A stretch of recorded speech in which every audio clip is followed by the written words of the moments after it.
السلام علیکم ناظرین، میں ہوں شہزاد دورانی اور آپ ڈیلی میدان دیکھ رہے ہیں۔ ہم اس وقت یونائٹڈ پرائیویٹ میڈیکل لیبارٹریز ایسوسیشن کے عہدیداروں کے ہمراہ موجود ہیں، جن کے ہیلتھ کیئر کمیشن کے کچھ اقدامات پر تحفظات ہیں۔ ان کے کیا تحفظات ہیں اور یہ کیا حکومت سے مطالبہ کرنا چاہتے ہیں، اس بارے میں جانتے ہیں۔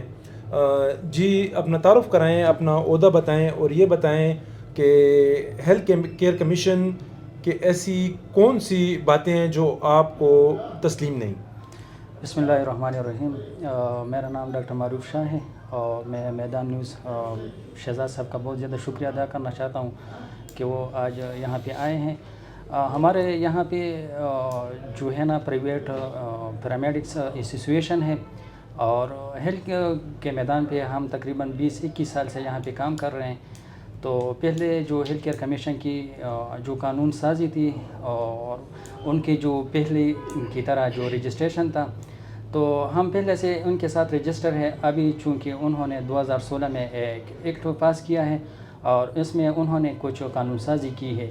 تو سب سے پہلے انہوں نے جو قانون سازی کی تھی تو انہوں نے ہمیں اعتماد میں نہیں لیا تھا۔ انہوں نے اپنا جو ہے نا ایک کمیٹی بنایا تھا اور اس میں سب جو ڈاکٹر وغیرہ تھے وہ بیٹھے تھے۔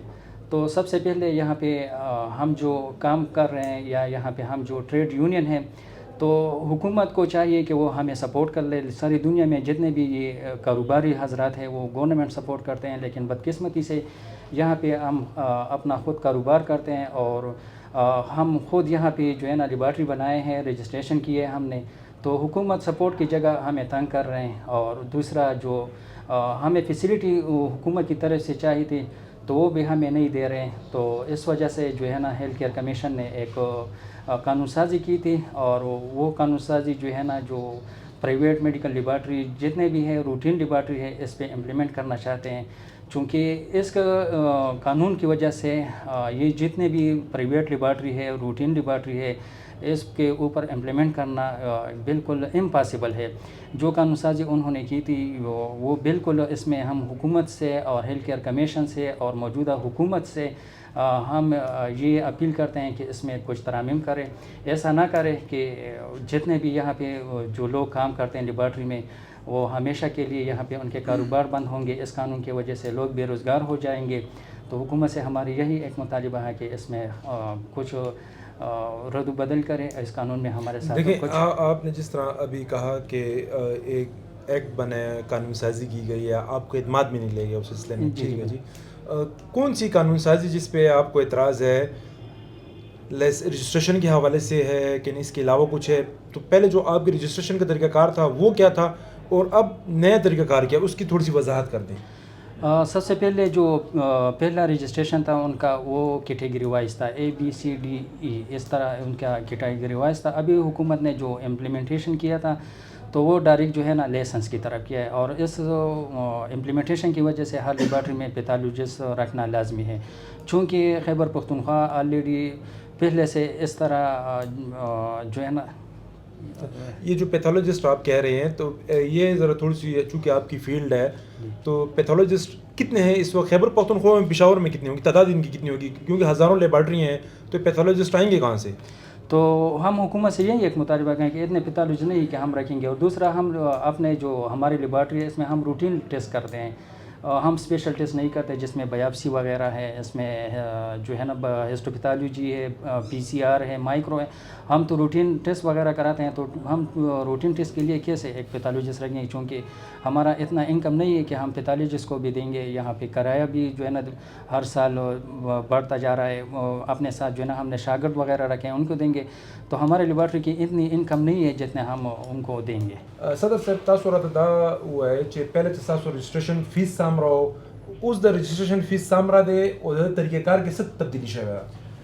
د ټولو نه اول خو زه ستاسو شهزاد به ستاسو د میدان نیوز ډیره شکریا ده کوم چې موږ له دومره ټایم تاسو راکړو او دلته موږ له رالی. دا مسلې چې کومې دي دا موږ ته تقریبا د تیر د یو کال نه موږ ته شروع دي.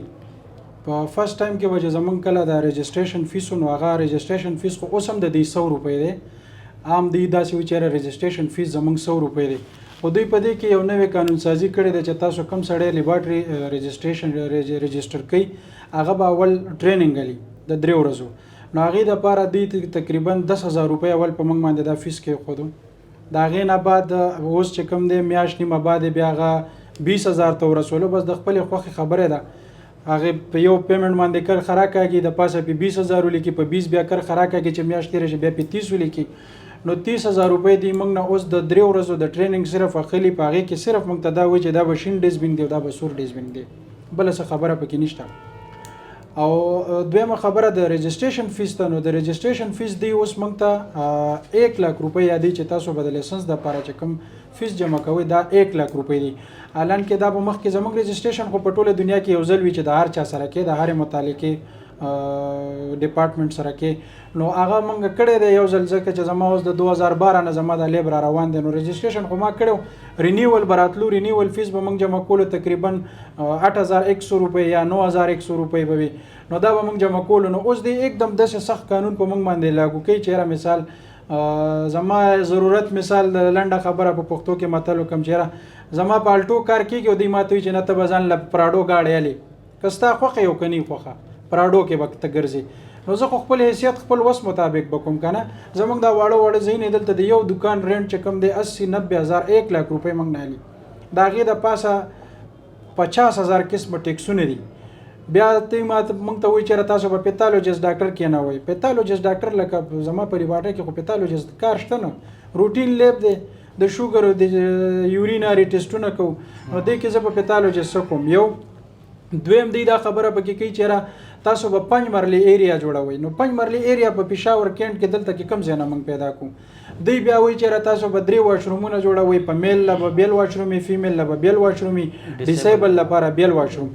نو لکه دلته کې دا کینټ ایریا ده، دا کنټونمنټ بورډ ایریا ده. په دې ځای کې ته واشروم خو غټه خبره ده چې موږ د ګیټ ته یو وخت هم لګو که نه. نو په دویم ورځ کنټونمنټ بورډ والا موږ پسې راغلي او په 30,000-40,000-50,000 جرمانۍ موږ پسې لګولي. نو هغې دپاره چې کې اول نه NOC به اخلي، د هغې چارجز دومره وي چې هغه په فوټوارۍ باندې. نو موږ ته دا مسلې د دوی نه ډېرې زیاتې دي. موږ ورته وایو چې ټیک ده، موږ هر یو شي ستاسو چې کومې خبرې دي در سره موږ منو. خو لکه دا مین داسې غټې ایشوګانې دي چې دا نه کېږي. بالکل ما نه کوالیفاید ټیکنیشن وغواړه چې کوالیفاید ټیکنیشن ما سره نه راشه زما لیب سیل که زه به در سره ګرځم، زه به در سره ولاړ یم. کوالیفاید ټیکنیشن چا سره نه، بالکل هغه ځای سیل کا، د چا د لیبارټرۍ صفحې نه هغه سیل کا، چا سره ایکسپایري کیټونه یې هغه سیل کا، د چا سره مشینري نه وي، چا سره ماشین نه وي، د چا سره څوک داسې کار نشي کولی. اوس یو ټیسټ دی زه اخلم او ما سره نه کېږي، راشه بالکل ما له ځای سیل کا. د دې شیز د موږ خلاف یو، د هر سړي دې کې موږ تاسو سره په HCC والا سره موږ ولاړ یو. خو لکه دا کم دی چې دا ظالمانه په موږ باندې کوم عملونه کوي، نو لکه دا نامناسبه ده. دا تاسو رجسټریشن فیس خبرو کوي 1 لک روپۍ. نو دا کټګوري وایز د کنه بس ټول د پاره غټ هسپتال د پاره، غټ لیب د پاره، وړوکی لیب د پاره، کوم کوڅه کې دی د پاره، د ټولو د پاره ډېر زبردست پوینټ ویلو. دا داسې ده چې دلته ګوره دا اوس غټ لیبونه دي، چوختۍ، آغا خان، شوکت خانم، سیټي، داسې نور غټ غټ لیبونه دا ټول موږ په یو کیټګوري کې چولي. اوس د نارت ویسټ هسپتال د لیبارټرۍ 1 لک روپۍ فیس دی، او چې کوم په کوڅه په ګلبهار کې په کوڅه کې دننه کوم لیبارټرۍ ده دا هغې هم 1 لک روپۍ رجسټریشن فیس دی. دا رجسټریشن فیس دا دوی ټول په یو کیټګوري کې چولي، صرف د دې لپاره چې د عوام تنګ کړي او د دوی نه د روزګار وایي. اصل کې لږ غوندې کنفیوژن دی سر. رجسټریشن یو ځل کېږي، تاسو د یو لایسنس ملاو شي رینیول کیږي. نو دې سبب وي چې نه تاسو هر کال دی رینیول نه دی رینیول ختم کړی دی، د رینیول نامه هم نه اخلي.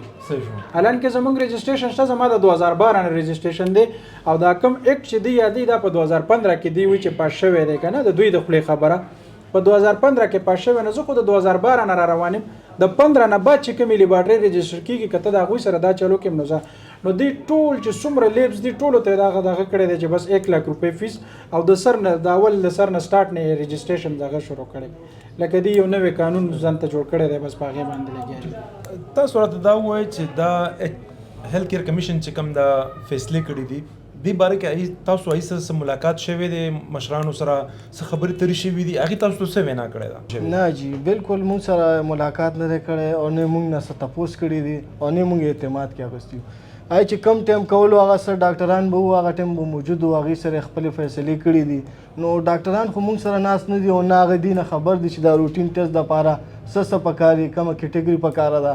نو به دوی خپل ځان خپل چې څه وو هغې دغه جوړه ک خپل اکټ جوړ کو ډاکټرانو په وینا باندې جوړ کو او موږ سره خپل اعتماد سره موږ سره بالکل څه خبره نه ده کړې. باقاعده موږ ډېر کوشش کړی چې موږ لاړ شو سی سی والا سره ملاو شو خو دوی موږ سره ملاقات بالکل ټایم موږ نه راکړی. تاسو څه وایي چې ولې ملاقات نه کوي؟ څه وجوهات دي؟ تاسو هغه وایي چې موږ بره نه آډر شوي دي او موږ دې کې څه نشو کولی دا د بره نه پاس کېږي. نو موږ زیاتر کوشش موږ کوو چې بل چا سره هیلث منسټر سره کوشش کوو چې زه ملاو شم حکومت سره موږ مطابق. جی صحیح. که هیلث کیر کمیشن په فیصلو باندې تاسو عمل کوئ نو دا ممکن دی چې په ټول لیبارټریانې په باندې عمل درآمد وکړي؟ نه دا مشکله ده، ډیره مشکله دا ده. تقریبا 90% چې څومره لیبارټري دي دا ختمیږي دې سره چې د 90% لیبارټرو چې څومره دي د کې څومره د لیبارټري ټیکنیشن دي څومره ورکر دي دا کسان ټول بې روزګاره کیږي. بل دویمه خبره دا ده چې حکومت ماته ډیپلوما راکړې ده، کالج ماته ډیګري راکړې ده. دغه دین علاوه چې کوم د خلکو ایم پل پی ایچ ډي کړي د دې بس کیږي چې تاسو پیتالوجیست واخلئ نو د یونیورسيټو کالجونو سره به تاسو څه کوئ، د دې خلکو د روزګار دپاره به تاسو څه کوئ. بل پیتالوجیست خو موږ له نه یورین سنټریفیوج کوي نه ټیسټ لګولی شي. په سرکاري هسپتالونو کې هم ټول دا لیب ټیکنیشن لګیا دي، داسې خو دا ټول لیب ټیکنیشن غر کېږي. بیا تاسو دا ډیپلومې ولې ورکوئ، بیا یونیورسټي ولې دا دغه کوئ، ولې کسانو له بیا تاسو ډیپلومې ورکوئ یا هلته کالجونه ولا سټارټ کوئ دغه انسټیټیوټ جوړوئ بیا هغه هم ختم کوئ، بیا ضرورت نشته دی. جی ناظرین، میڈیکل لیبارٹری ایسوسیشن کے عہدیداروں کا کہنا ہے کہ ہیلتھ کیئر کمیشن نے جو فیصلے کیے ہیں اس سے سینکڑوں افراد کے بے روزگار ہونے کا خدشہ ہے. حکومت موجودہ معاشی حالات کو مد نظر رکھتے ہوئے اپنے فیصلوں پر نظر ثانی کرے. کیمرہ مین اسد عابد کے ہمراہ شہزاد دورانی، ڈیلی میدان، پشاور.